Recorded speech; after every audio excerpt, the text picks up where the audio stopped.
मन में सोचा नहीं होगा कि इस प्रकार की सड़क हमारे गांव से निकलेगी। आज जिस सड़क पर दंदनाती हुई गाड़ियां चलती है, फाइटर जेट भी सड़क पर उतरता है, आवश्यकता पड़ गई तो आप और हम सब के लिए भी ये सड़क काम आएगी। लेकिन वो खड्डे वाली सड़कें जहां बड़ी मुश्किल से लोग चलते थे, उनकी क्या स्थिति थी? इस देश की कोई चिंता करने वाला व्यक्ति नहीं था, इस देश की सीमा की चिंता करने वाला कोई व्यक्ति नहीं था। इसलिए मैं आप सब लोगों को पुनः याद दिलाते कहना चाहता हूं कि इस देश की सीमा पर बैठे हुए जवान, इस देश की सीमा पर वर्दी पहन करके और आप और हम सब के घर से निकला हुआ एक बेटा इस सीमा पर सुरक्षा के नाते फर्स्ट डिफेंस के रूप में वो खड़ा है। लेकिन मित्रों, आप सबको कहना चाहता हूं, सेकंड डिफेंस के रूप में हमको खड़ा होना पड़ेगा और खड़ा होकर भारतीय जनता पार्टी के पक्ष में 26 तारीख को सर्वाधिक मतदान करवा करके और अपनी एक जिम्मेदारी पूर्ण करनी है।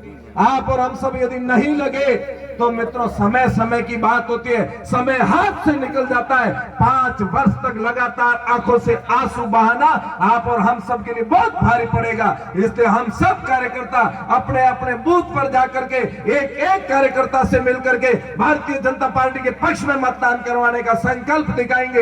एक एक माँ के पास जाएंगे, एक एक भाई के पास जाएंगे, एक एक बेटे के पास जाएंगे। मैं मेरी एक अंतिम बात कहती हुई बात को पूरा करता हूँ। सज्जनों, एक भाई से मिलते हुए, एक माँ से मिलते हुए, एक बेटे से मिलते हुए, हम उससे बात करते हुए बड़ी आसानी के साथ उसको कहे कि धारा 370 का जो कलंक था इस देश पर, किसी की माँ की कोख उजड़ गई, उसके लिए किसी के भाई का, किसी के बहन का भाई चला गया, किसी के बेटी का सिंदूर उजड़ गया, किसी का बेटा अपने हाथ से चला गया, वो धारा 370 का कलंक मिटाने का काम किसने किया है?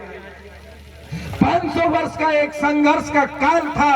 500 वर्ष तक लगातार आप और हम सबको एक इंतजार था। हजारों लोगों ने सिर की पगड़ियां छोड़ दी थी, लाखों लोगों ने पैरों में जूते पहनना छोड़ दिए थे, नंगे पांव चलते थे, बिना पगड़ी के चलते थे, गल में गमछा नहीं रखते थे। उन्होंने शपथ ले रखी थी कि जब तक भगवान श्री राम अयोध्या में पुनः विराजमान नहीं हो जाएंगे तब तक सिर की पगड़ी नहीं बांधेंगे, पैरों में चप्पल नहीं पहनेंगे, गल में दुपट्टा नहीं डालेंगे। इस प्रकार की भी लाखों लोगों ने शपथ लेकर के और तपस्या की थी। उन सबकी तपस्या के बदौलत इस देश के प्रधानमंत्री नरेंद्र भाई मोदी ने अपने जिम्मे पर, कंधों पर वो बात को उठाया और 22 जनवरी के दिन एक भव्य और दिव्य रामलला का मंदिर जो आप और हम सब के सामने खड़ा हुआ है और रामलला की मंदिर की प्राण प्रतिष्ठा हुई है। मैं गर्व के साथ आप सबको कहना चाहता हूं कि अरे अगले घर वोट मांगने जाओ तब इतना तो उसके सामने कह सकते हो कि राम मंदिर का जब भव्य और दिव्य दरबार सज रहा था, एक एक व्यक्ति के आंखों से प्रेम के आंसू बह रहे थे। उनकी प्रेम के आंसू को पुनः धोने के लिए